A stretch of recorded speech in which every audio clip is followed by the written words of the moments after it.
So, dear students, welcome.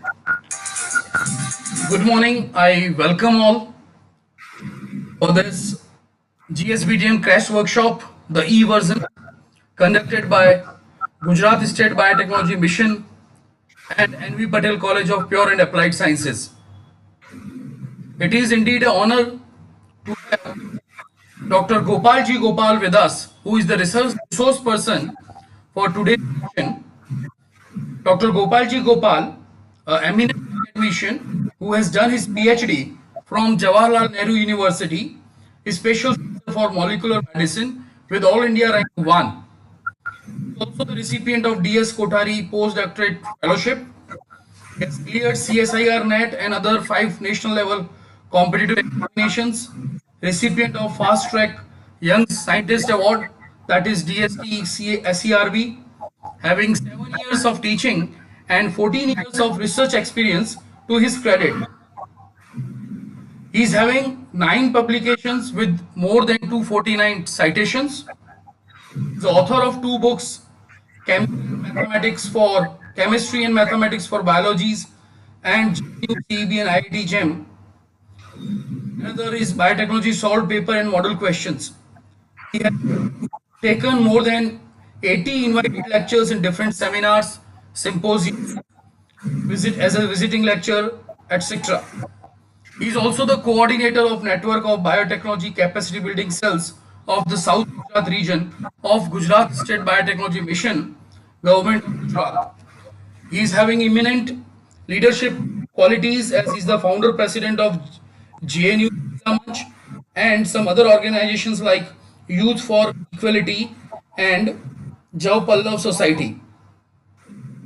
He has also led in certain research organizations. He has been shown on certain debate and opinion forums on BBC London, Bol Delhi, Bol Sahara, ETV, etc.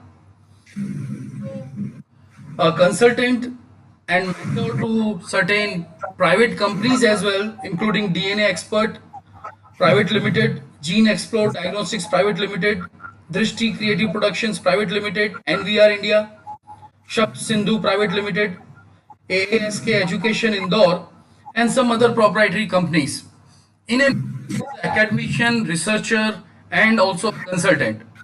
So, Dr. Gopal G. Gopal, we welcome you from GSBTM and NVPAS for sparing your valuable time and taking this effort to reach to all these students of the Gujarat. Welcome, sir. Now over to you. Thank you, sir, and good morning, everybody. First of all, I would like to thank Dr. Amit Balani, sir, and his team for taking this pain and organizing this e-crash course, and all the management of this e-crash course, and GSBTM for funding and initiating this crash course. So, my topic of talk is various strategies for molecular cloning. In recombinant DNA technology, as you know, there are so many players, so many strategies, but today we will focus only on a strategy to how to clone the gene and how to produce recombinant protein if time will permit. So, what is recombinant DNA technology? So, as you know, to join 2 or more than 2 DNA from different sources, and we produce a DNA which is known as recombinant DNA. So, technology involved in production of recombinant DNA is called recombinant DNA technology. This is also known as genetic engineering or gene manipulation technology. But if directly we manipulate gene into living organism, then we strictly call it genetic engineering. It is direct manipulation of organism's genome or gene. It is a set of technologies used to change the genetic makeup of cells, including the transfer of genes within and across a species. You all know definitions, but so why or how gene manipulation technology become possible and successful? Due to this pathway, due to this universality of this pathway, decoding pathway, if there is gene, then if there is particular sequence of gene, whether you add that gene into bacteria or plant or animal, it will produce same protein. That universality, that decoding pathway, you know that a central dogma being decoded to mRNA and then to proteins. This pathway is universal in almost all organisms. And The codons are also universal. That's why gene manipulation technology become possible and successful. If this pathway is not universal, then we could not do that gene manipulation technology. And if codons are also varying much, then also it's not possible to add genes from one organism to other organism. So make genetic manipulation technology possible. You know, codons and this decoding pathway. So molecular cloning. Molecular cloning means, in strict sense, if we produce high copy, identical copy in high number, then we call molecular cloning. Cloning is common terminology, whether you clone some organism or to clone some paper or something. So it's copying or producing the identical things. In molecular cloning, if we copy or if we produce high amount of that given DNA, identical copy, then we call molecular cloning. So what is the purpose of this molecular cloning? So there are two main purposes. Production of high amount of DNA required for gene manipulation. Our second purpose is to production of recombinant protein for other purpose. So sometimes we wish to produce high amount of given DNA, or sometimes we produce protein coded by that DNA, that gene. And as you all know that recombinant technology is a fuel for biotechnology. We all are knowing biotechnology because of this recombinant DNA technology. Otherwise, biotechnology is very old. After invention of recombinant DNA technology, after production of recombinant proteins like insulin and growth hormone, every country started a study on this biotechnology, and there are different agencies, government constitute different agencies so that scientists can work on biotechnology after this invention of first recombinant proteins. So if we deduct recombinant DNA technology from biotechnology, then biotechnology will shrink and becomes small. So recombinant DNA technology is propelling that biotechnology, it's fuel. What are the applications? So through recombinant DNA technology, we can produce high amount of nucleic acid, we can produce transgenic animal, we can produce transgenic plant, we can produce recombinant microbes. DNA technology. Why we need this nucleic acid? For antisense technology, for gene therapy, for using as a diagnostic probe, for DNA vaccine, for all these applications, we need nucleic acid, means DNA and RNA. So how can we produce? By recombinant DNA technology, we can produce this nucleic acid, which has that much. Sorry. So, but we can produce recombinant microbes. You can see for recombinant microbes, what are the applications? So we can produce biopolymers, we can produce enzymes, we can produce therapeutic proteins, several small molecules and subunit vaccines. So if we are producing recombinant microbes using this recombinant DNA technology, then you find several applications of this recombinant microbes.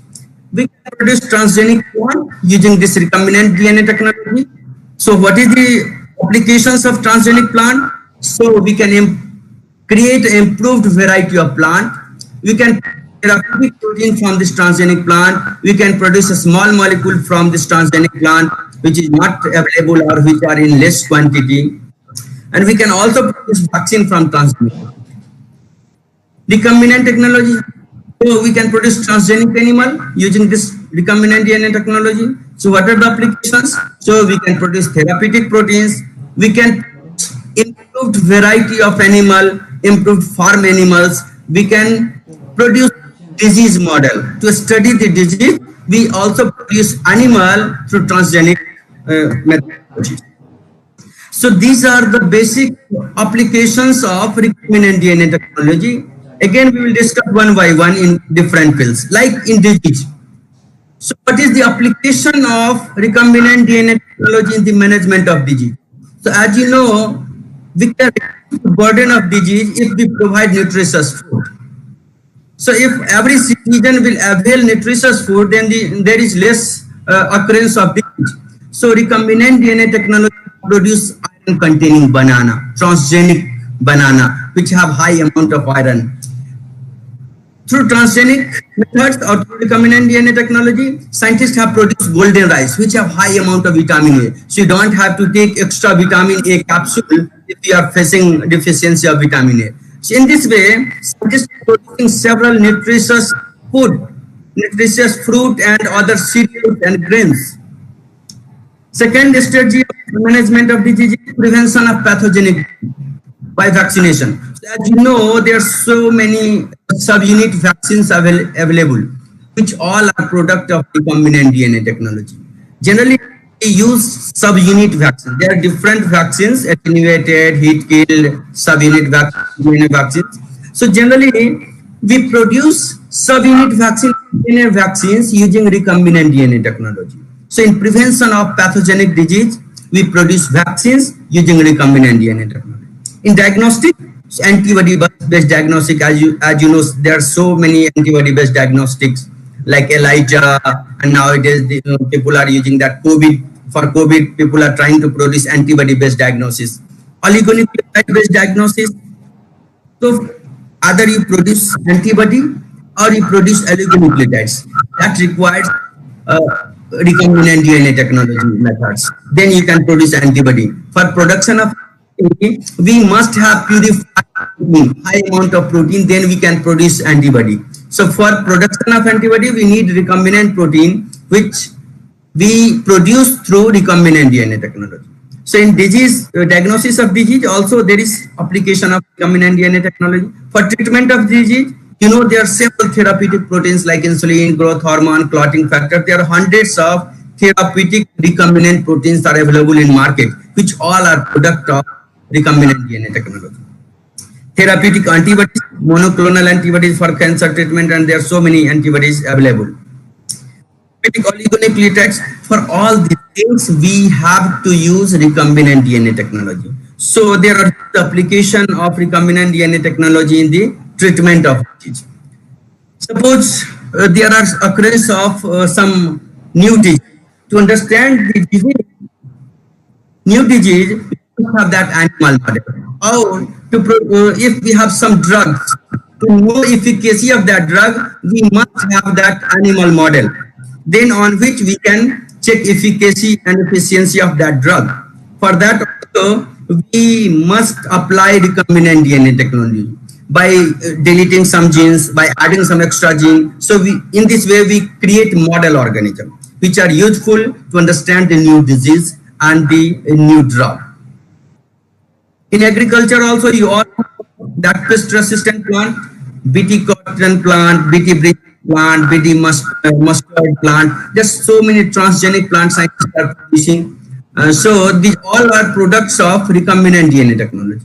As I have already discussed about golden rice having high carotene content, and you know that carotene is a precursor of vitamin A.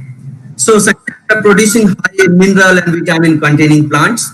Drought plant also can be produced, provided we know the genes which are responsible for sustaining the plant in less amount of water. Herbicide resistant, by increasing number of copies of gene or modifying binding sites, there are so many herbicide resistant plant, transgenic plant has been produced, and the scientists are working on other plants. Virus resistant plant, so incorporation of gene which codes virus code protein, that plant becomes like virus resistant. Papaya is available, so we can produce virus resistant plant also. High quality and durable plant products, tomato. This is first example of transgenic, you can say, fruit. There is delayed ripening of fruit using antisense RNA technology. So we can store flavored tomato after maturation. It will not decay after ripening. So it increases its value. We can transport it for longer time. We can store it for longer time. So flavored tomato, nowadays this is not in market, but it was successfully produced. Not resistant plant. In this way, we can also apply recombinant DNA technology in agriculture field. In environment, same way we can produce some eye-eating bacteria, or we can produce some plants which can resist or which can take some environmental pollution. In this way, in all all walk of life we can apply recombinant DNA technology for betterment of overall its betterment of human life. So genetic engineering, if we transfer gene from one organism to other organism, that is genetic engineering.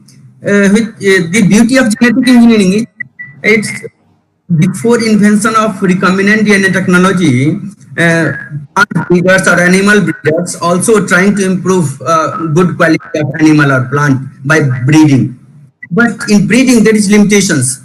We cannot breed mango plant with jackfruit plant, or we cannot breed animal. We cannot add animal gene into plant gene because there are limitations of breeding. Breeding take place between the species, not across the kingdom. But in genetic engineering, we can add gene from any organism to any organism across the kingdom. That is beauty. We can target easily. We can add targeted genes. One or few genes we can add. That is beauty of genetic engineering. Now, you all are know the basic steps of recombinant DNA technology. What are the basic steps? So we must have that desired gene. We must isolate desired gene from the organism, host organism where it is naturally present. Then we join with vector. As you know, vector which can carry your DNA and add into the host. So we can join with vector.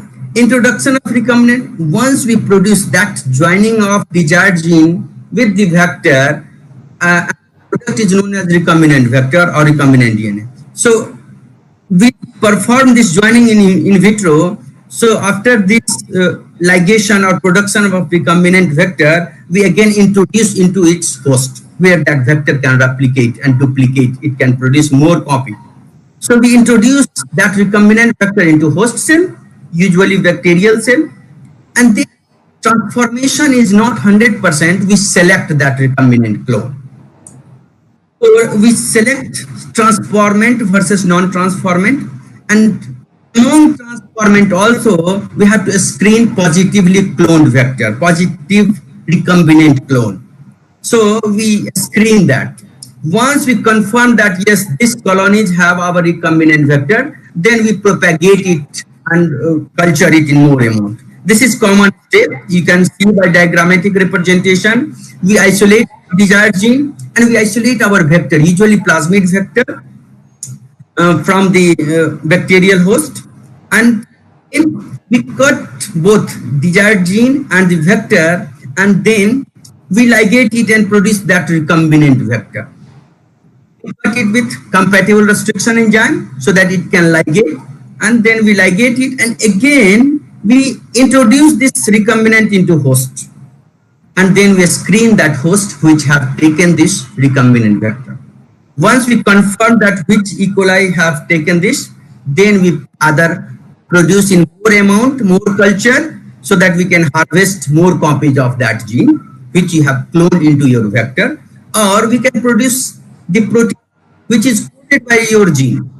So there are basic two purpose. Either we harvest protein, or we add some extra character into organism, or we harvest the gene which is required for gene manipulation technology or for diagnostic or other purpose. Again, you can see this is steps. So now we will not focus on cloning of multiple gene. There are different strategies for also. We will not focus on how can we clone without digesting the vector and the host and the gene. We will only focus on cloning methods which require digestion and ligation of vector and gene. So now everybody knows that how to isolate.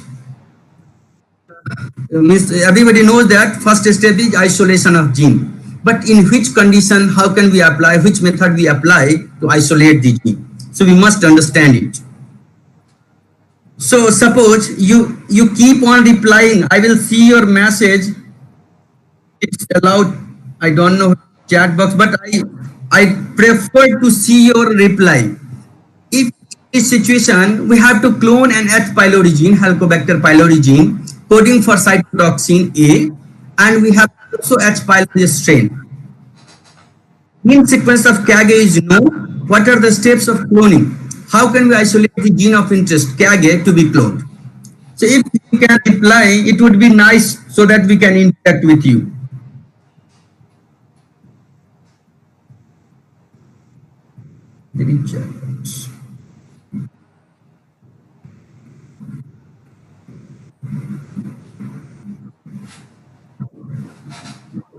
Okay. So I'm not able to see your message when I'm using that mobile. So how can we proceed? So generally, I get answer from the participants that we can digest that genomic DNA and isolate our gene. It's not possible to digest particular gene. In this case, we cannot digest KAGE gene from the H. pylori genome. If we digest, there is no possibility that means your restriction enzyme will produce more fragments. Probability says that if you are using Hexa cutter, then it will cut after every 4,000 base pair. If you use Opta cutter, then it will cut every 65 kilo base pair. In this way, you will produce thousands of fragments, and then you cannot find out which is your fragment. So you cannot use that restriction digestion and then isolation of your KAGE gene. If your purpose is to clone only KAGE from this H. pylori and gene sequence is known, then you should not use that digestion and ligation. In this, you should use a PCR method. Since gene sequence is known, as mentioned in this situation, so gene sequence is known, so we design a primer, and then taking genomic DNA as a template of H. pylori, we do PCR. And that PCR product can be digested and then ligated into the vector. So in this condition, we should use PCR-based cloning. A specific gene will be amplified using a specific primer pairs. PCR-amplified DNA gene will be digested and ligated into pre-digested vector. The sequence of gene is known, primer can be designed and synthesized. Fine. Second situation. We want to produce human protein A in E. coli. We know the sequence of gene. How can we isolate our gene for cloning so that we can express cloned gene in E. coli and produce recombinant human protein in E. coli?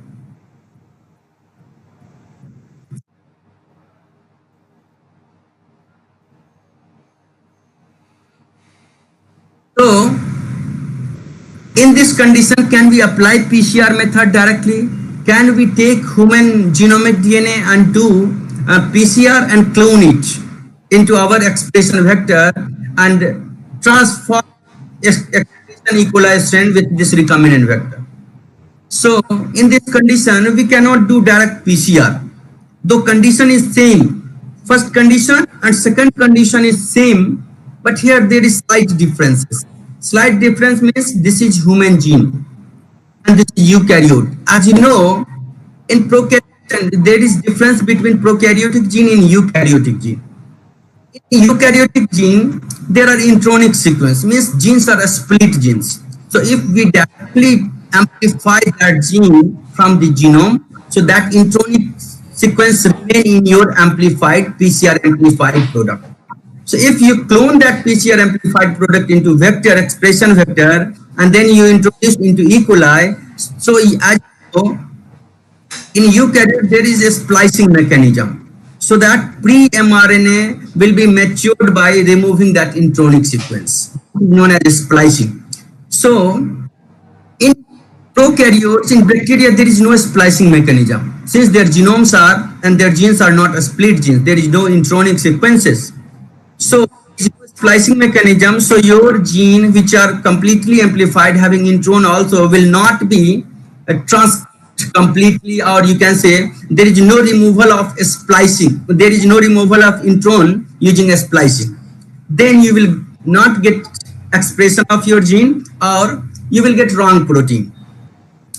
So in this condition, this is the problem. We cannot directly PCR amplify our eukaryotic gene and try to produce their recombinant protein into E. coli due to this split gene. and there is no splicing mechanism in eukaryotes. So in this condition, what we do, this is the problem. As you know, difference between eukaryotic gene and prokaryotic genes. In prokaryote, there is no intronic sequence. So there is no mechanism in prokaryotes. But we are trying to PCR amplify this gene and cloning into our prokaryotic vector, expression vector, and adding into prokaryote. So there is no splicing there. This sequence remain in that gene, that mRNA. Then you will get wrong protein or you will not get proteins. People can solve it. How people are expressing eukaryotic genes into prokaryote. So in this condition, we should isolate the total RNA from that organism or that tissue where this protein A is produced, and then from that total RNA we separate mRNA through a T column. We separate mRNA, and sometimes we don't separate also if we have a specific gene sequence. So there, here in this condition, we know the gene sequence, so we can design primer, and then we do reverse transcription PCR.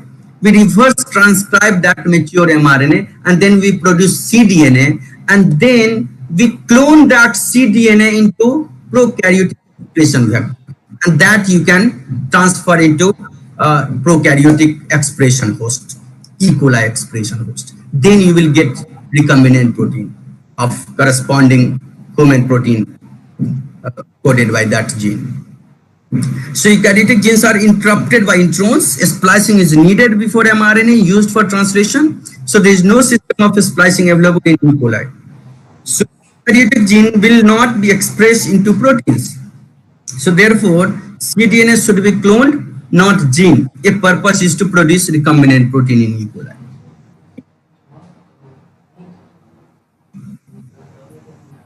We have to clone a gene. Third situation.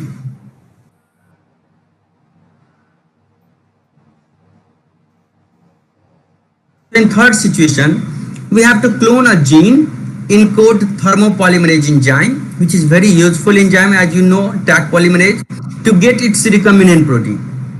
We wish to produce a recombinant protein, thermopolymerase recombinant protein in E. coli. We cannot culture that organism. Means we don't have thermoaquatic organism. But other scientists have reported and deposited sequence of the gene in database. In database, gene which coding thermopolymerase is available. So we can take that sequence. How can we clone this gene and produce recombinant thermopolymerase protein? How can we clone it so that we can produce recombinant proteins? Can we check message? I don't know. In my mobile, I am not able to see that chat box.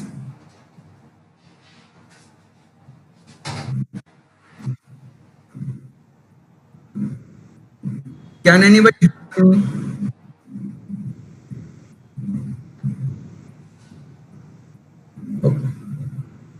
Okay.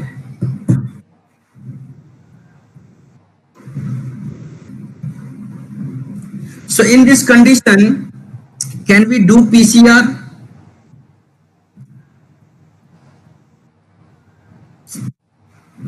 In this condition, we cannot do PCR. Why? Because there is no template available. So if your gene is very important,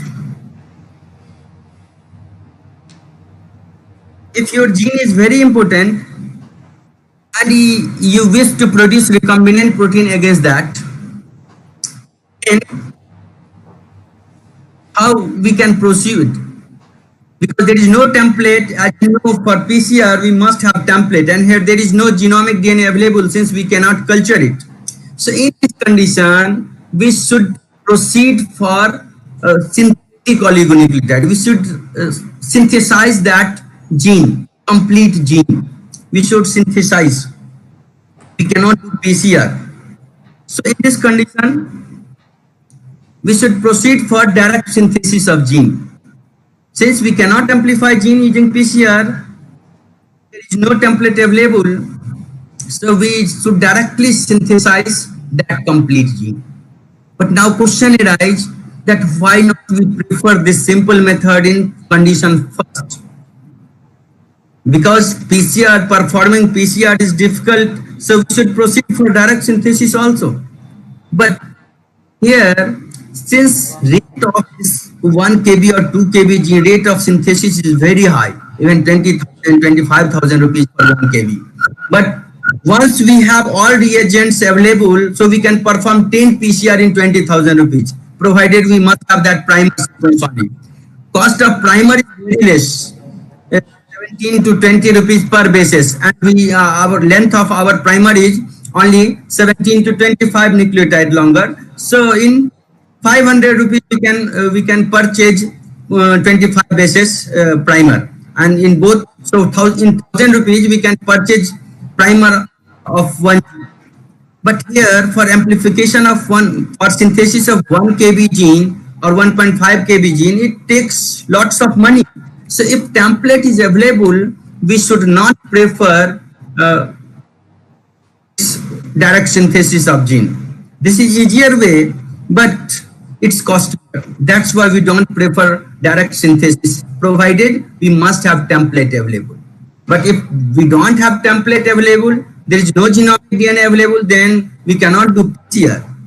Then we have to proceed for this. If your protein is so important, and that production of recombinant protein is so important, then we should proceed for direct synthesis of gene. We cannot do that cloning, that PCR.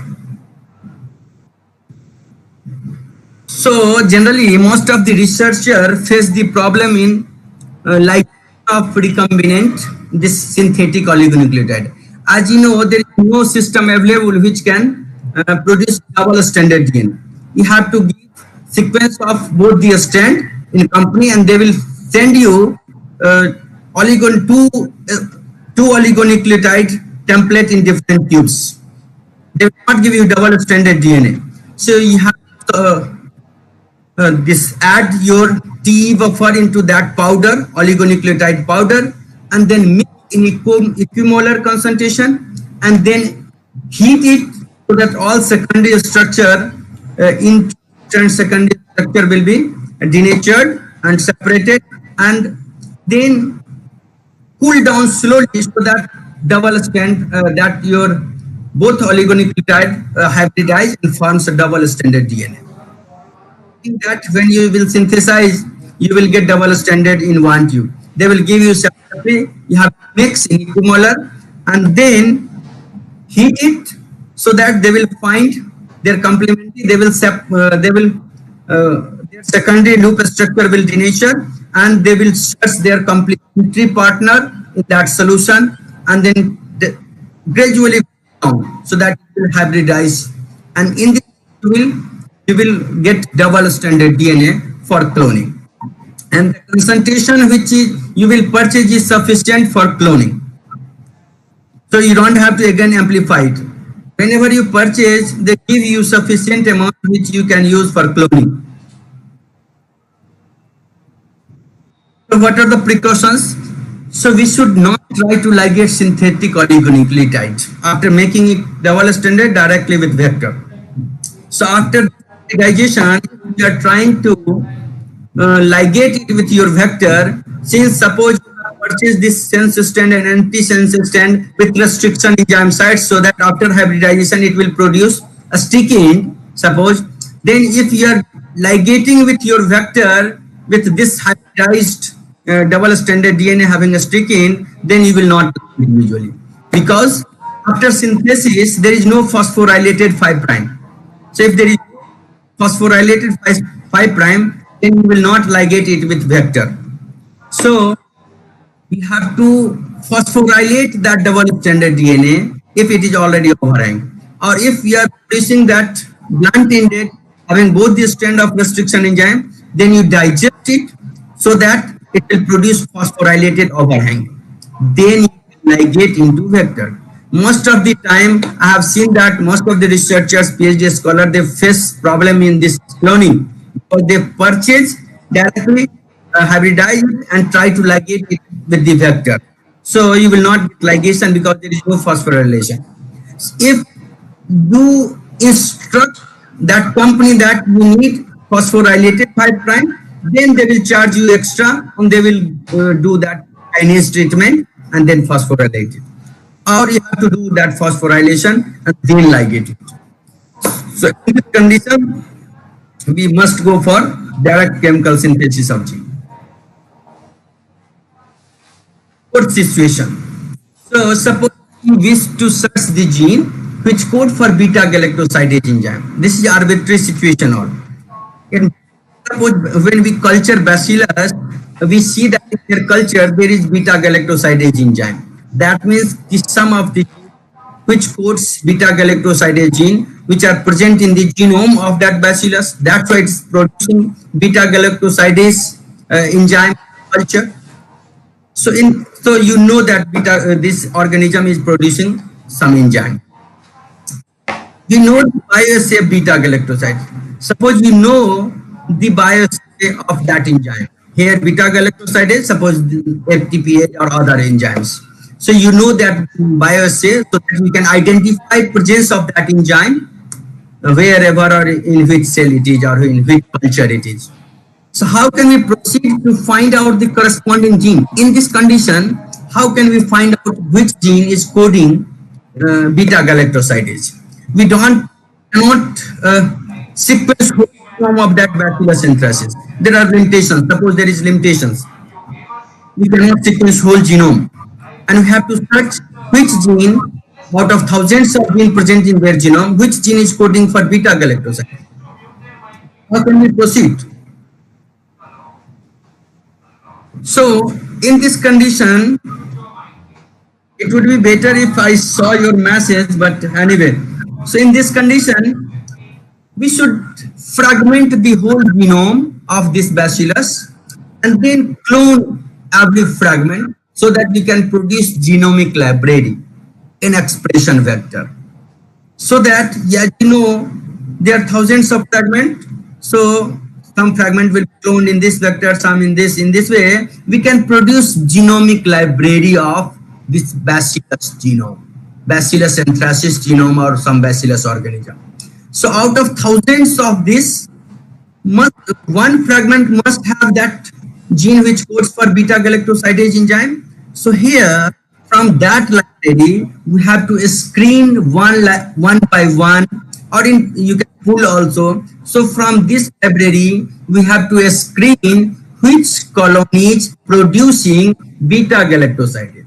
Suppose colony number 3 is producing beta galactosidase. That means the recombinant vector entered into that colony must have gene which codes for beta galactosidase. In this way, if we isolate that colony, culture it, isolate the vector from that recombinant vector, then we can specifically say that, oh, the gene cloned in this vector must code beta galactosidase. That's why colony number 3 is producing beta galactosidase. In this way, from genomic library or cDNA library, we can find out a specific gene, provided we must have a screening methods known. Here, screening by enzymatic assay. Sometimes if some gene sequence is known, primary gene sequence is known, or some fragments of that gene is known, then through hybridization, we can screen that library. And we can find out gene codings for beta galactosidase. So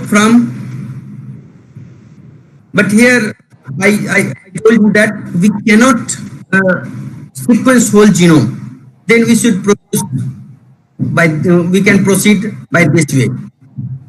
So we don't have to sequence complete genome. Fifth situation. So in fifth situation, if we know the amino acid sequence of protein X of yeast, X means any arbitrary protein. How can we find out amino acid sequence? So if we able to purify that protein and through amino acid sequencing method, there are different methods, Sanger's methods and other methods, we know the complete protein sequence.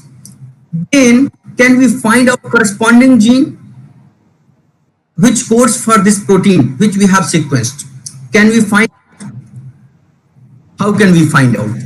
So generally, I heard answer from the students and participants that it's easy to find out gene sequence from amino acid sequence, but this is not true. We can find out amino acid sequence of protein if we know gene sequence, but reverse is not true. If we know amino acid sequence of the protein, then we cannot reverse translate or through in silico analysis, we cannot find out its gene sequence present in that particular organism. Why? Because of, you can see here, this methionine is coded by AUG only, fine. But proline, there are 4 codons. Here we have added only this CCU, but proline is coded by 4 types of codon. As you know, there are 61 codons coding for the amino acid only.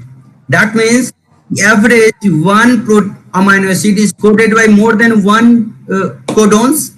That means you cannot ensure that out of these 4 codons, which codons are present in that gene.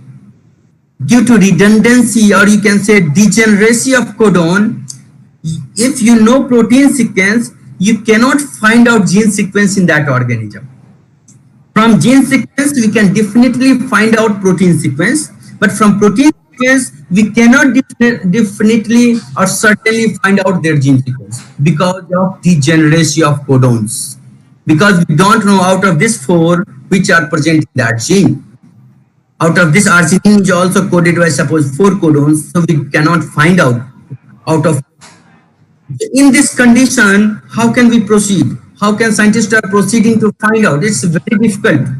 If you are lucky, then we can find out corresponding gene sequence. So you know here, suppose this is 5 amino long protein. Then there are how many redundancies? So 1 into 4 into 4 into 2 into 6. If you will calculate, this is 192 types. So there are 192 types of codon possible for only 5 peptide, pentapeptide long protein. So suppose if it is 100 amino acid longer protein, then are millions of possibilities. So you cannot find out which gene, what is the exact gene sequence present in that organism. So in this condition, how can we proceed? So we call it degenerate PCR. Through degenerate PCR, if we are lucky, we can find out gene sequence. So if we are able to amplify that gene using degenerate primer, how can we produce degenerate primer? So we can generate degenerate primer by this is long protein. So we search the polypeptide sequence where there is less chances of redundancy. There is very less chances of redundancy. Then suppose you find the sequence where there is tyrosine 5 tyrosine. Then 2 into 2 into 2, only 32 types of degeneracy is possible. Only 32 types of sequence possible. If there is a stage of tyrosine, suppose. If there is a stage of methionine, 5, as you know, for primer, we take 15, 17 nucleotide to 25. So suppose we are taking 18 nucleotide. So you need to find out the 6 amino acid long stage of that protein where there is less redundancy. If you are lucky, then you can find. If you are not lucky, you may or may not find. So suppose there is less redundant region where there is tyrosine, then there are only 32 types of sequence possible. Primer sequence are possible. So you have to purchase all 32 types of one side primer, then again reverse primer in this way. So we search the less degenerate region of that polypeptide, and then we design primer mixture accordingly, and then we perform redundant PCR, you can say degenerate PCR. If you are lucky, you will get amplification by using the template genomic DNA of this yeast. Then you can find amplification, and then you clone it or and sequence it. Before also you can sequence it, or after cloning you can sequence it. So in this way you can find out exact gene sequence of that. So even in degenerate PCR, you cannot find out complete DNA. So other alternative is again if you design a probe which is corresponding to this, one by one, you can search their corresponding from the genomic library. So you produce genomic library and produce a probe against the region where there is less redundant sequence. There are different in silico methods also to reduce degeneracy of primer or probe. So in this way, we design a probe and then we can find out from genomic library which clones have that complementary sequence with that gene sequence. So in this way, so there are this, you can see, we have discussed all these methods to proceed for cloning. What is the purpose and what is available? Based on that, we isolate our desired gene to be cloned.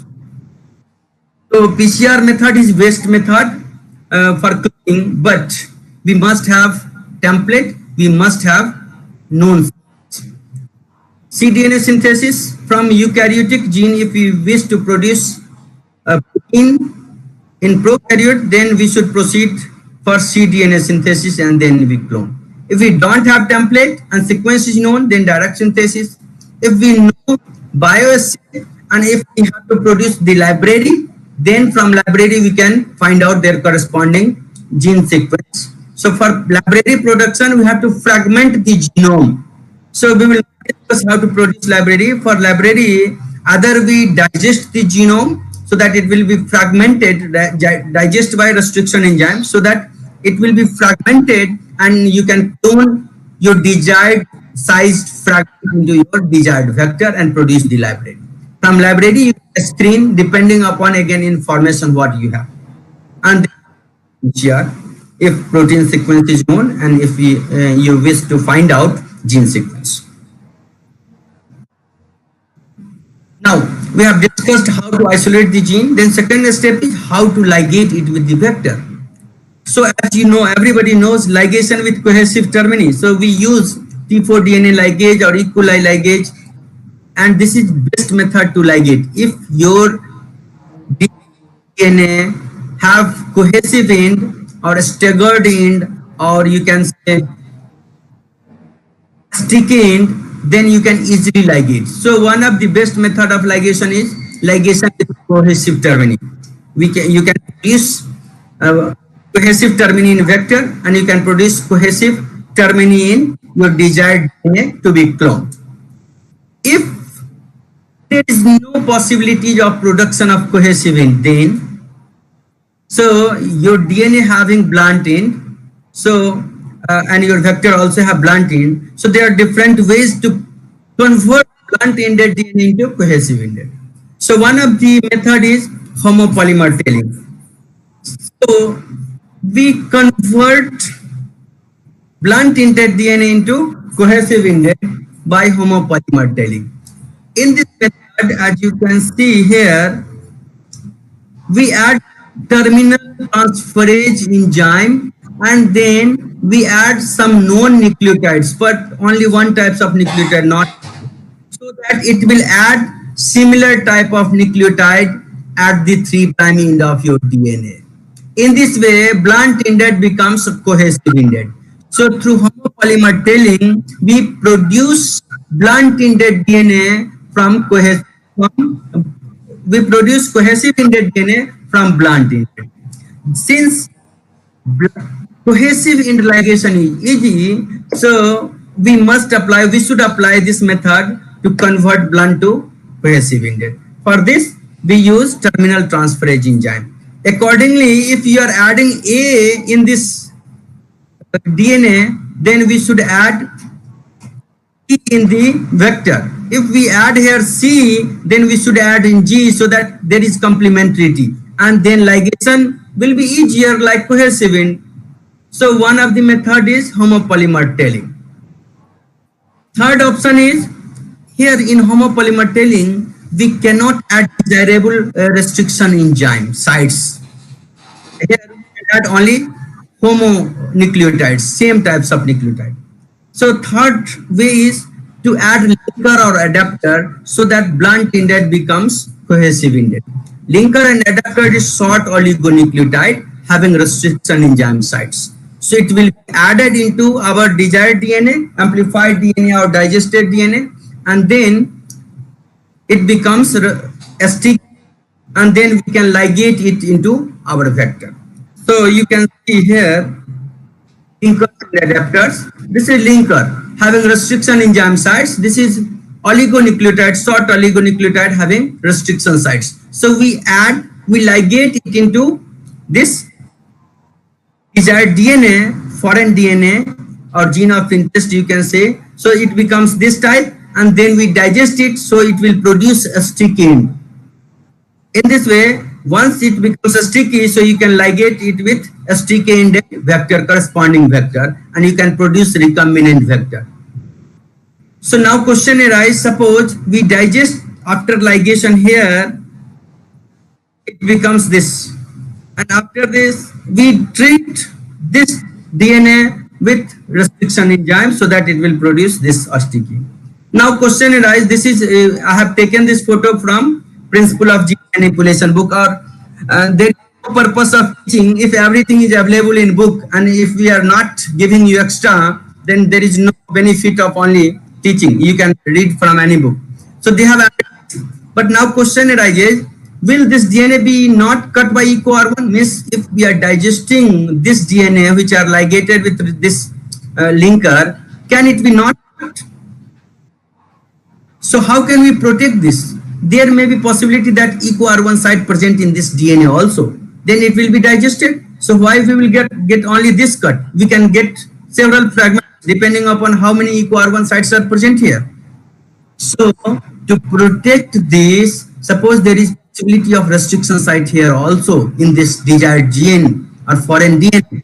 Then, so before this, we treat this DNA with methylase enzyme so that this we ligate here before means after methylation of this DNA, so that when we treat this EcoR1, since there is no methylation is this linker sequence, so only linker will be cleaved. If there is EcoR1 sites recognition sequence present anywhere in this desired DNA, it will not be cleaved because we have already methylated.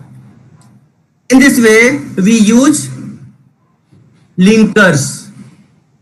Linker, after ligation we treat with enzyme, and so we can produce this sticky end. Adapter, which is also short oligonucleotide, but you can see here there is already a sticky end, so there is no need of digestion. We don't like linker. Here after ligation we digest it and produce a sticky end, but here adapter have already a sticky end, so after ligation we don't digest it. But here, since there is OH sequence, we treat this ligated desired DNA with polynucleotide kinase so that it will produce phosphoryl. It will have phosphate group at 5' for desired DNA. Then it will ligate easily like a blunt sticky end ligation. We produce a sticky end and we perform a sticky end ligation so that ligation efficiency will be more. Now question arises, if this adapter and linker will ligate here, why not this vector? If blunt ligation of adapter with gene is possible, but not with vector, why? That we should use linker and linker adapter will ligate here, then why not we directly use our vector which have blunt ended and ligate? Why we ligate it and digest it and then we produce? If it's easily ligating, here, then vector having blunt end will also ligate. So what is the crux? Since adapter and linker have short oligonucleotide, we add high molar concentration of that adapter and linker. That high molar concentration is not possible for this DNA. Because if it's 1 kb and oligonucleotide, this adapter linker have 10 bases long, then if we had 100 times, 100 amount 100 times should be more than this deca oligonucleotides adapter, then this becomes equimolar. So that much high amount may or may not be possible. That much high concentration may or may not be possible.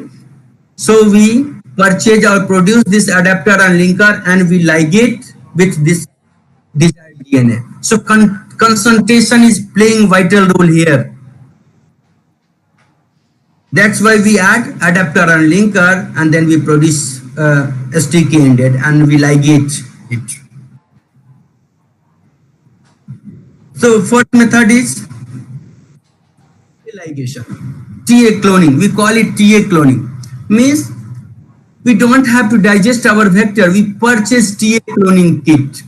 The vector having already digested DNA, digested vector having T overhang. Here there is T overhang. So we produce our DNA, desired DNA to be cloned having A overhang. How can we add A overhang here? So when we perform PCR using Taq polymerase, then Taq polymerase have limitations. It doesn't produce blunt end. It produces A overhang, single A overhang. So PCR amplified product we can use for ligation into T for TA cloning process. The vector having T overhang and A is present at this desired amplified product, PCR amplified product, Taq amplified, not high fidelity. If we amplify our DNA with high fidelity enzyme like PFU, then we cannot produce this A overhang. So don't to be smart during PhD. People are amplifying with high fidelity enzyme, and even in TA cloning, they don't able to clone because PFU amplified product cannot add A overhang. Must amplify your DNA with Taq polymerase, which have less fidelity. It can add A overhang, single A overhang. So you can see that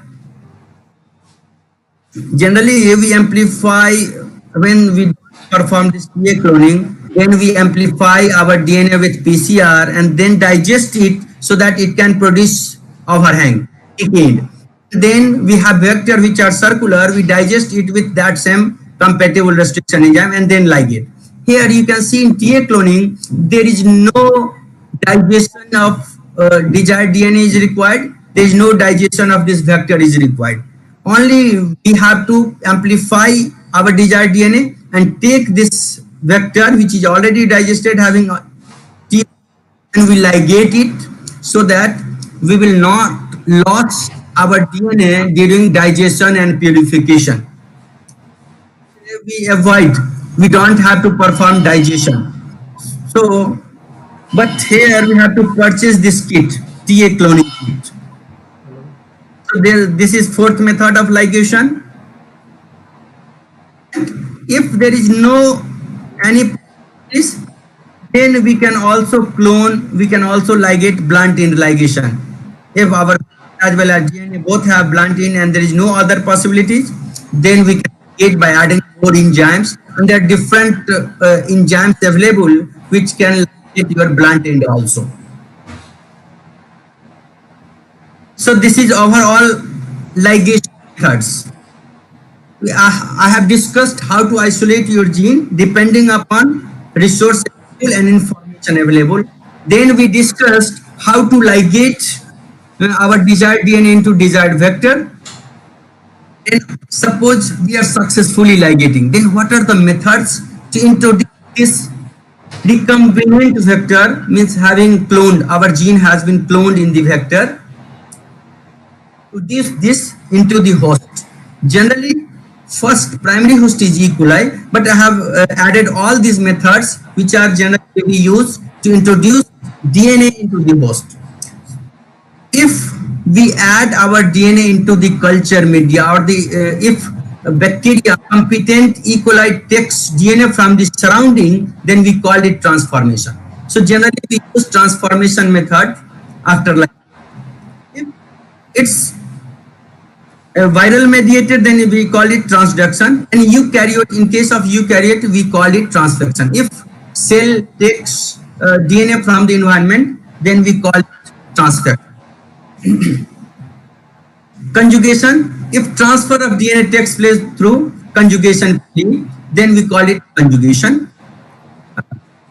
Using a spheroplast, in case of some plant or in yeast, we use a spheroplast method of introduction of DNA into the host. So here a spheroplast means cell wall-less cell. So we remove the cell wall by enzymatic treatment. So there is only a membrane remaining, and we can introduce our desired DNA into that host. Electroporation. So we use electroporation for in case of bacteria, also in case of higher organism also. So if your desired DNA size is low, then bacteria will not take your DNA. It's difficult. Transformation efficiency is very less. Then there is electroporator instrument in which we supply electric field. We force the cell to take DNA from the surrounding. So it is pore size by providing electric field. So we use electroporation also in case of bacteria. If transformation efficiency is less, or bacteria is very resistant to transform, then we use electroporation. Liposome methods, generally for mammalian cell, animal cell, we use liposome. This is a spherical lipid sphere, artificial lipid sphere, in which add our desired DNA, and then we allow to fuse that liposome with animal mammalian cell. So that liposome will fuse and their content will go into mammalians. And agrobacterium mediated, in case of plant, we use agrobacterium mediated transfer. Agrobacterium causes crown gall disease, cancerous disease in plant. So scientists come to know that this tumor is infection by agrobacterium tumefaciens. So nowadays we add there is TI plasmid, tumor inducing plasmid in this agrobacterium. So scientists isolate that plasmid and add our desired gene into that plasmid, and then we add into this agrobacterium. And we transgenic agrobacterium to infect the plant. Our desired gene will go into plant. Bacterium transformation, agrobacterium mediated transfer we use for introduction of our DNA into the plant. Gene, this is like a gun, and there is metal particles on which we add our desired DNA, coat our desired DNA, and shoot the cell or tissue by this gene gun, so that our DNA will go inside that host. In this way, we use different methods to introduce. Only 10 minutes. So how can we screen the library? Or if you know the gene sequence, then how can you screen that transformant clone? So there are two basic methods. If you know gene sequence and you wish to find out your desired clone, then you can use PCR methods or other hybridization methods to screen the library. Or if your library is in expression vector, so you use all these methods of screening your library. Immunochemical assay. Immunochemical provided you must have antibody against the protein which is coded or which wish to find out. So you must have antibody, then you can perform this immunochemical. Functional complementation. From 10th, if we produce a library from the normal organism and the mutants are available, then one by one we add that clone. And if mutant function is restored by addition of the particular clone, then it that, oh, this gene was missing, that's why that organism is showing missed function. So in this way, we find out which gene was missing in that organism. So functional complementation also, we can screen the genomic library. If by addition of the DNA fragment from that genomic library, if that organism have extra function, gain that extra function, then we call gain of function. If we must have information about the interacting protein. Then through protein interaction, we can find out, we can screen that library. If we know their ligand, then through protein ligand, we can screen the library. So we can screen in this way a genomic library. Or best method, if we clone a particular gene and we have to screen, we have to find the positive clone, then best we use colony PCR. If we have cloned our gene through PCR methods, then we can easily screen our clone by colony PCR and then confirm it by fallout. This is known as fallout. As you know that if we cloned our gene after PCR amplification and then ligation with vector and then we transform into E. coli. So from colony, transform colony, we can perform colony PCR and we can check this whether amplification is going on or not.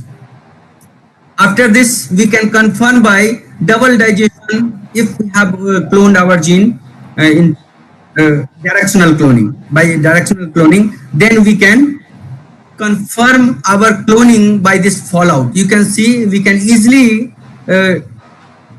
check size of our insert after digestion with that recombinant vector. I hope that when you will read that different vectors used in recombinant DNA technology, then you will read blue-white screening and replica plating methods. We use screening in case of PUC vector or the vector having that LAC-Z alpha gene cloned. In LAC-Z alpha, there is MCS, multiple cloning sites. Then we use this blue-white screening method. Replica plating methods of screening we can use. We generally use if vector have two restriction in two selection methods, antibiotic resistant gene, then we use replica plating methods. Okay. So this is colony hybridization through which we can screen our clone. This is overall cloning method. You can say we can do PCR cloning, we can isolate mRNA, then we convert into cDNA, then we can get the DNA fragment to be cloned, or by breaking the genomic DNA, we can produce small fragment and we can produce a genomic. We can also synthesize that oligonucleotide. In this way, we can produce desired DNA, and then we digestion and modification. In this way, we our vector digestion and modification, and then we do it. Fine. So this is overall. This is overall methods of cloning. There are ligation methods, and there are isolation of gene methods. So one thing also know that usually some of the do non-directional cloning, some of the times we do directional cloning. If we our desired DNA and vector with two restriction enzyme sites, then we call it directional cloning. As you can see, in non-cloning, this gene can go in any direction. Here, it can produce.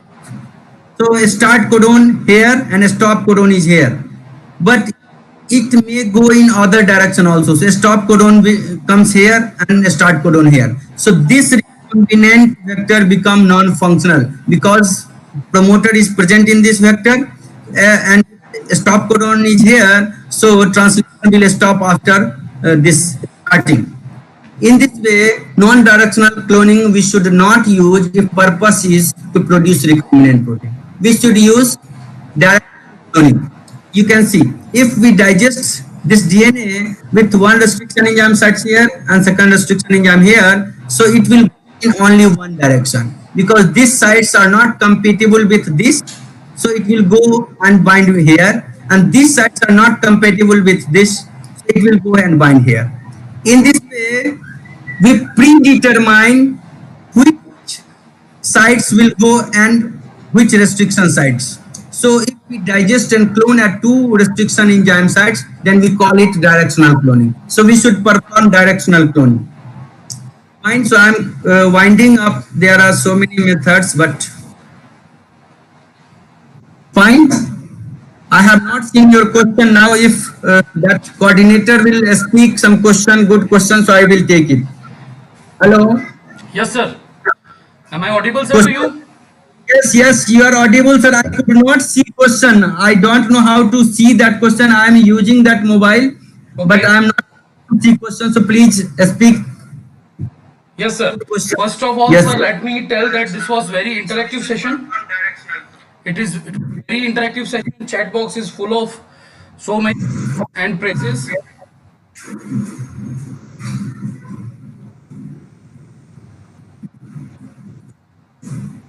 There were certain issues. Yes, For example, sir, if you can answer using yes, sir. PCR, which amplifies gene, and then to go for agarose gel electrophoresis. This is a question. Yes. But can you repeat? I could not understand question. Hello. They are asking ki we can go for agarose gel electrophoresis only after using PCR, which amplifies the gene. That is one Yes. question by Yashashvi Sharma. Yes, yes. After amplification, we have to check whether we got our gene amplified or non-specific gene also. So we should run on gel and then we check a specific amplification. If there are no specific amplification, then we excised that specific band and then we purify from that gel. We Okay, sir. extract that amplified DNA from the gel. Yes. Yes, sir. This was one question, and otherwise there were no questions. Why? I don't know, sir. Like you can also see in the chat box, sir, of your screen. Okay, I'm not able to see. I will learn from you, sir. So they Okay. understood because generally I have added that this condition so that I allow a student to speak what they think that condition, how can they proceed for cloning. Right, sir. But even then, sir, it was very nice lecture, very well prepared, and very meticulously you have taken the session. And keeping in mind that you have also, trained more than 200 students online on the same topic, 25 hour session plus again 25 hour session. So that particular thing is being reflected here also. Although 1 hour is a very small time, but still you have satisfied the needs of the students. For that, I'm available. That's why I have given this phone number, WhatsApp number. I'm on ResearchGate. I'm on Facebook, LinkedIn, Twitter. So if some student needs to know more, they can connect with me. I am happy to reply them satisfactorily. yes, and this PPT, sir, when you will send us, we will share with all the students on daily basis. And Yes, yes, each student will also appear for the test tomorrow on the same topic. So, yes, sir. on behalf of Gujarat State Biotechnology Mission and network of biotechnology capacity building cells of Vallabh Vidyanagar and overall, I propose my vote of thanks to you, sir, that you have spared your time and very enthusiastically you have taken the session. So, on behalf of all the participants, GSBTM and MV Patel College of Pure and Applied Sciences, we have a heartfelt thank for you, sir. Thank you, sir. Thank In you the for coming days inviting. also, we will be doing all these activities and we will receive your support, sir. Yes, sir. Yes, sir. So here we will end this session, sir, with your permission.